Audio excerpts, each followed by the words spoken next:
Good morning students. Today our topic is class 12th history subject chapter number 7 एक साम्राज्य की राजधानी विजयनगर। लगभग 14वीं से 16वीं शताब्दी तक का इसमें टाइम पीरियड इंक्लूड कर रखा है। तो आज इसमें हमारा जो टॉपिक होगा वो लॉन्ग क्वेश्चंस यहाँ पे मैं आपको कराऊंगी। विजयनगर साम्राज्य के धार्मिक केंद्र पर एक नोट आपको यहाँ पे बताना है। विजयनगर के शासकों के अतिरिक्त मंदिरों का निर्माण विजयनगर शहर के तुंगभद्रा नदी के सटे क्षेत्र में करवाया। इस स्थान पर काफ़ी मात्रा में मंदिर व उपासना स्थल होने के कारण इस क्षेत्र को धार्मिक केंद्र के नाम से जाना जाता था। ये क्षेत्र पहाड़ियों के बीच था। स्थानीय लोक मान्यताओं के अनुसार ये पहाड़ी वाली वह सुग्रीव के राज्य की रक्षा करती थी। अन्य लोक परंपराओं इस क्षेत्र का संबंध स्थानीय मातृ देवी पंपा देवी से जोड़ती है। परंपरा अनुसार इस देवी ने इन्हीं पहाड़ियों में शिव के रूप में माने जाने वाले देवता विरूपाक्ष से शादी करने के लिए तपस्या की थी, जिसमें वह अत्यंत सफल भी रही। इसीलिए इस क्षेत्र में आज भी विरूपाक्ष मंदिर के इस विवाह को स्मरण करने के लिए विवाह का आयोजन होता है। इन पहाड़ियों में कुछ जैन मंदिर भी मिले थे। कुछ मिलाकर ये कहा जा सकता है कि यह क्षेत्र कई मतों में विश्वास करने वाले लोगों जैसे हिंदू, मुस्लिम, जैन इत्यादि की आस्था का केंद्र था, लेकिन स्थानीय तौर पर सबसे अधिक महत्व विरूपाक्ष के मंदिर को दिया जाता है। धार्मिक केंद्र में इतने अधिक उपासना स्थलों को मिलाना इस बात की पुष्टि करता है कि विभिन्न आस्थाओं व विचारों के लोग आपस में मिलजुल कर रहते थे तथा वे भी ये देखने का प्रयास करता था कि वह किसी भी एक विशेष मत का शासक नहीं है। वह मंदिरों के माध्यम से अपनी सत्ता की राजनीतिक वैधता प्राप्त करता था। वह इन मंदिरों का दान, धन और जमीन दोनों रूपों में देता था। केवल मंदिर आस्था को ही दिशा नहीं देते थे, बल्कि शिक्षा केंद्र को भी दिशा देते थे। इन स्थानों पर विभिन्न तरह की सामाजिक व सांस्कृतिक गतिविधियां भी होती थी।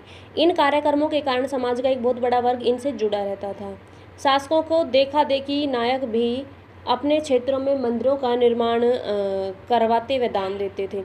इसी तरह जनता भी उनकी नकल करती थी। कुल मिलाकर ये कहा जा सकता है कि विजयनगर का धार्मिक केंद्र एक महत्वपूर्ण स्थल था। क्वेश्चन नंबर 2, विजयनगर की जानकारी के स्रोत कौन कौन से हैं? इसके खनन की प्रक्रिया पर प्रकाश डालना है। विजयनगर की जानकारी के स्रोत हमें विभिन्न रूपों में मिलते हैं। इनमें पुरातात्विक सामग्री, साहित्य स्रोत और विदेशी यात्रियों का वृत्तांत शामिल है।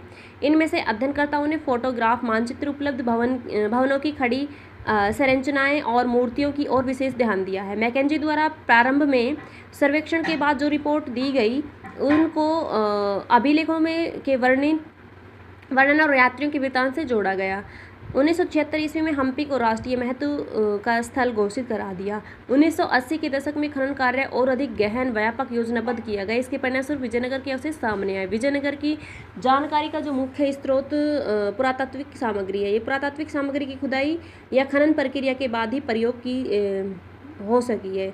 संक्षेप में इसके प्रक्रिया को समझाया गया है। खनन मानचित्र यानी कि सर्वप्रथम पूरे क्षेत्र के फोटोग्राफ लिए गए थे, मानचित्र का निर्माण कराया गया था। इससे पहले चरण में संपूर्ण क्षेत्र को 25 वर्गाकार भागों में बांटा गया था, जिसमें अंग्रेजी वर्णमाला के अक्षर A to Z को नाम दिया गया था। इसमें I अक्षर का प्रयोग नहीं हुआ था, फिर भी उसके प्रत्येक भाग को 25 भागों में बांटा गया था। फिर उनमें क्रमशः AA, AB, AC, BA, BB, BC की प्रक्रिया अपनाते हुए ZA, ZZ आदि तक 25 टुकड़ों में इनको बांटा गया था। फिर इन टुकड़ों को अन्य छोटी छोटी इकाइयों से आगे आगे विभाजित किया जाता था, जब तक प्रत्येक फुट का क्षेत्र मानचित्र के दायरे में नहीं आ गया। खनन कार्य पूरे क्षेत्र की इस तरह से विभाजित करके खनन कार्य प्रारंभ किया गया था। इसके बाद अलग अलग क्षेत्रों को अलग अलग विशेषज्ञ की देखरेख में बांटा गया था।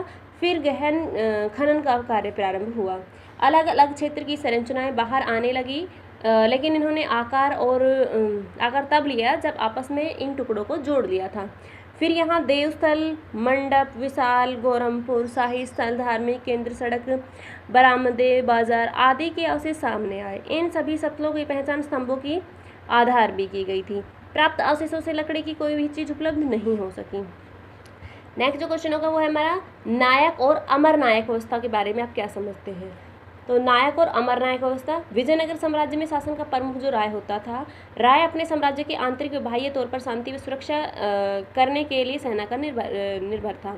इस साम्राज्य में सेना अलग थलग क्षेत्रों में अलग अलग प्रमुख के नियंत्रण में होती थी। इन सेना प्रमुख को किला पर नियंत्रण होता था। इनके प्रकार जो शस्त्रधारी सैनिक भी होते थे वे प्राय भ्रमणशील होते थे, हमेशा उपजाऊ भूमि पर नियंत्रण करना चाहते थे। इनकी भाषा प्रायः तेलुगु या कन्नड़ होती थी। इन्हें स्थानीय किसानों का समर्थन इन्हें मिलता रहता था। सेना के प्रमुख या सेनापतियों के वर्ग को नायक कहा जाता था। ये नायक सामान्यतः विद्रोही प्रवृत्ति के होते थे, अतः इन्हें शक्ति के सहारे ही नियंत्रित किया जाता था। नायक से ही अमर नायक बना है। अमर नायक सैनिक के प्रमुख तो थे ही, साथ ही उन्हें राय द्वारा प्रशासनिक शक्ति भी दी गई थी, जबकि नायक के पास प्रशासनिक शक्तियाँ नहीं थी। इस तरह अमर नायक नायक की तुलना में अधिक महत्वपूर्ण थे। अमर शब्द फारसी भाषा के अमर शब्द की से मिलता जुलता है, जिसका अर्थ है ऊंचे पद के कुलीन व्यक्ति से लिया गया है। मान्यताओं के अनुसार अमर शब्द की उत्पत्ति संस्कृत के समर शब्द से हुई है, जिसका अर्थ युद्ध में लड़ाई के लिए लिया जाता है। इससे स्पष्ट है कि अमर नायक प्रशासन में सेना के प्रमुख व्यक्ति थे। वे किसानों के दस्तकार व व्यापारियों से भू राजस्व व अन्य कर वसूलते थे। इस वसूली राशि में से एक हिस्सा अपने व्यक्तिगत के लिए खर्च, सेना, हाथी, घोड़े के रखरखाव के लिए रख लेते थे। शेष राजस्व राय के खजाने में जमा करवाते थे। इन्हीं नायकों के सहारे रायों ने साम्राज्य का विस्तार किया और आंतरिक तौर पर शांति स्थापित कर समृद्धि का वातावरण बनाया था। रायों के भवन निर्माण व स्थापत्य कला के विकास के लिए धन इन्हीं के द्वारा जुटाया गया था। अमर नायक व नायक तथा राय के कुछ औपचारिक रिश्ते थे। वे वर्ष में एक बार उपहारों सहित दरबार में उपस्थित होकर स्वामी भक्ति प्रकट करते थे। राय अपनी शक्ति प्रदर्शन और शक्ति संतुलन के लिए इन्हें एक स्थान से दूसरे स्थान पर स्थानांतरित कर देता था। बाद में कई बार अमर नायक बहुत शक्तिशाली हो गए थे। उन्होंने अपनी शक्ति को बढ़ाकर राज्य राज्य स्थापित कर लिए थे। इससे जहाँ रायों की राज्य को पर पकड़ कमजोर हुई, वहीं राज्य विघटन की ओर हो गया। तो ये था आज का हमारा टॉपिक, जो कि ये चैप्टर भी कंप्लीट हो चुका है। इस चैप्टर से रिलेटेड जितने भी आपके शॉर्ट लॉन्ग क्वेश्चंस बनते हैं वो आपको क्लियर करने होंगे, साथ साथ इस चैप्टर के नोट्स भी आपको रेडी करने होंगे। Thank you.